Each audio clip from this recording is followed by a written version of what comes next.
I'm gonna stab the shit out of you.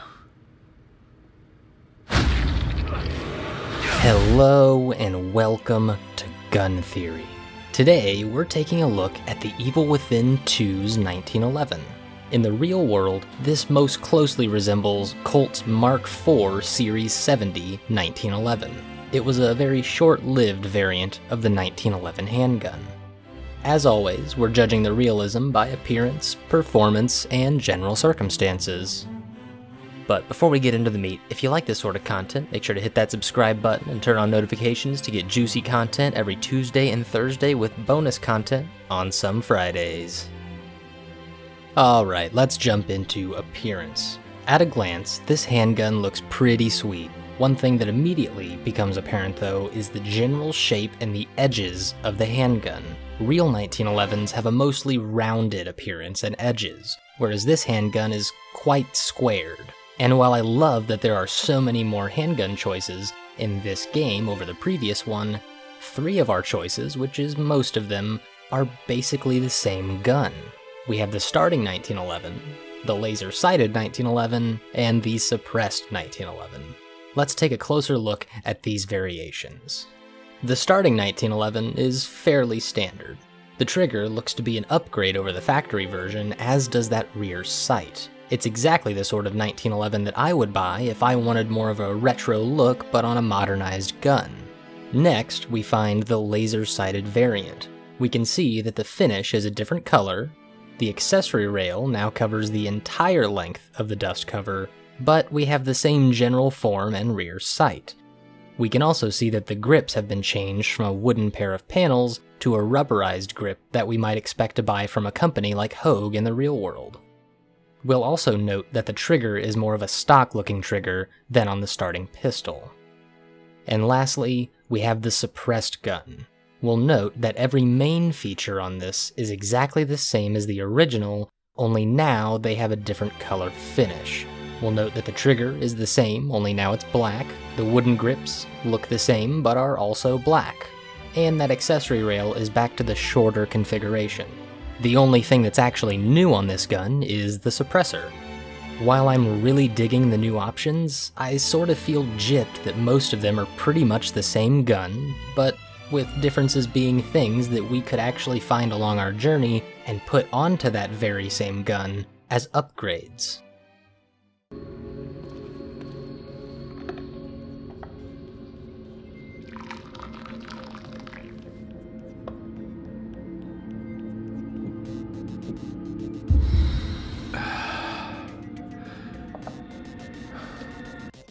Now let's have a look at performance.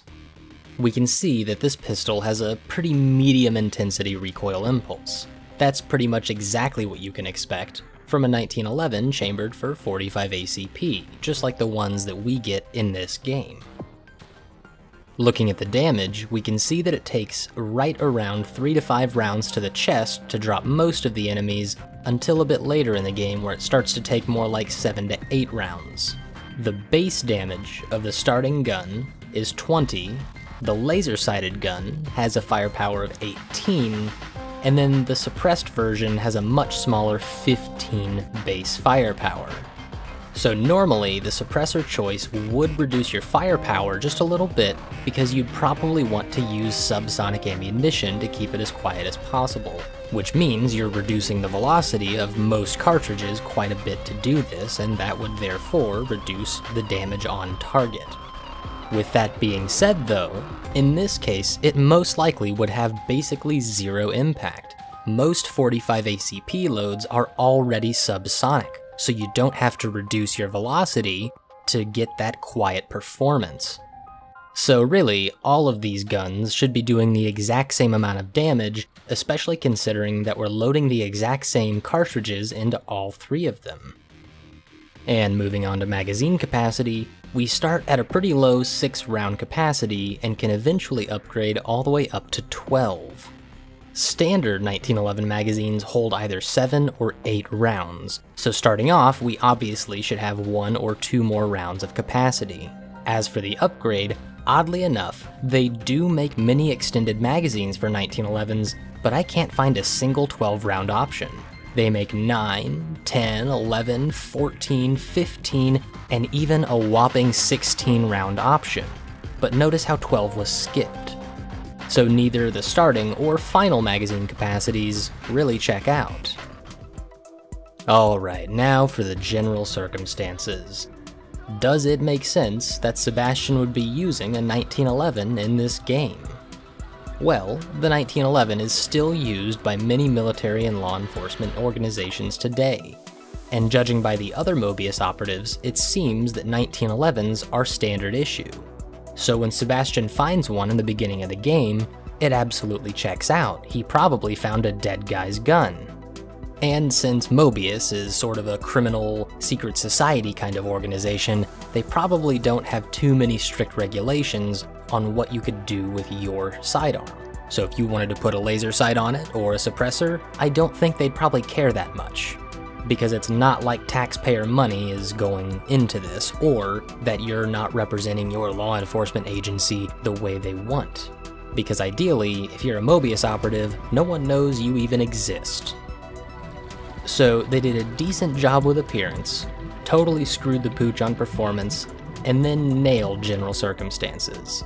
I think they should have kept the damage uniform across all of the options, and better yet, have just included those differences as upgrade options we can find throughout the game, and then offered a couple of actually unique handgun options instead of 3 1911s masquerading as different guns.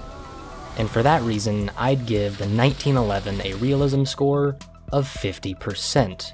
They didn't quite screw everything up.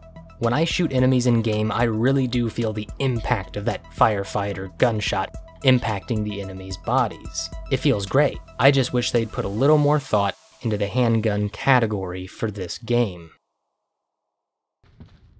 But I hope you learned something. If you like this sort of content, subscribe, like, and maybe even consider becoming a patron of this channel on Patreon. Thanks for watching, and I'll see you next time.